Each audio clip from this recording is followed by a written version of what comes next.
on schedule instead of them having to shift them around. And we got some interesting data. I would say one of the more interesting pieces that I saw was from the Consumer Price Index. So that's the index that we use for measuring inflation. There are a wide variety of them. So you have the CPI, Consumer Price Index. There's the PPI, Producer Price Index. So that's looking at costs for businesses. That came out on Tuesday. And then the Federal Reserve, they use this PCE index. So it's the Personal Consumption Expenditure Index. And I've heard this enough. This is the preferred index that the Fed likes to watch. That's right. Exactly. Right. Yes, you're learning a lot. That's fantastic. But the CPI and the PPI that we got this week feed into that PCE number. And so we can kind of figure out what the Fed's preferred measure is going to say. And thankfully, these numbers were better than expected. So the CPI went up 0.4% month on month in December. But a lot of that was because of higher energy prices. I went and filled up my car, and it was noticeable as far as the increase, but a bigger increase was with natural gas prices. So if you are looking at your energy bill and if you have natural gas that's doing that, because some areas they use heating oil and all that, but those prices have gone up even more because we've had colder weather than expected. There's also additional sanctions on Russia. So all sorts of global issues affecting natural gas prices. Market reaction was positive. It was markedly positive. Things were looking like they were going down with the S&P 500 in the run-up to that CPI number. It came in slightly better than expected.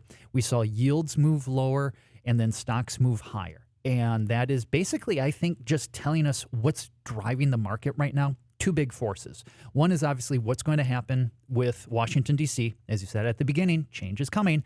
And then the second one is what's going to happen with the Fed.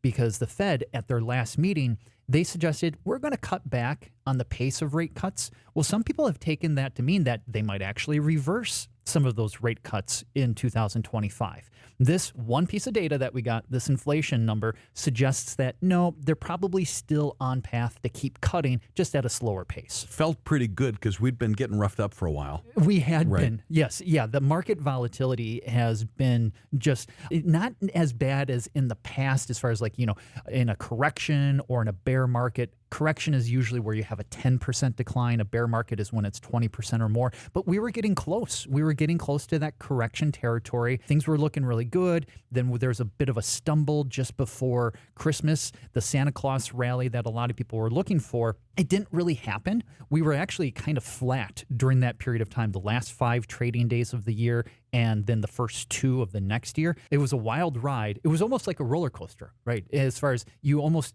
ended where you started, but the ride in between was quite harrowing. Nice. Earnings season has started, and as is usually the case, the financials start everything, right? What do we see there? Yeah, the financials came out better than expected, and a lot of that is because of trading revenue. If you think about banking, it has evolved over the years. There are a number of banks who still do traditional banking as far as, taking in deposits and making loans. And so that shows up in what's called net interest income. With interest rates having moved up, especially with the Fed hiking rates, but those longer term rates not moving quite as much, that net interest income has been under a little bit of pressure. But a lot of the bigger banks, they've also gone into more like investment banking, so helping businesses raise money through issuing debt and equity. They also trade for clients as far as stocks, bonds, commodities, currencies, all sorts of different things. That's where there was really a bright spot for a lot of banks that focus more on investment banking. So I would say that the banks gave us a pretty good bill of health so far. What's coming up down the road? So next week, obviously, we have MLK Day and Inauguration Day on Monday. Markets will be closed here in the United States.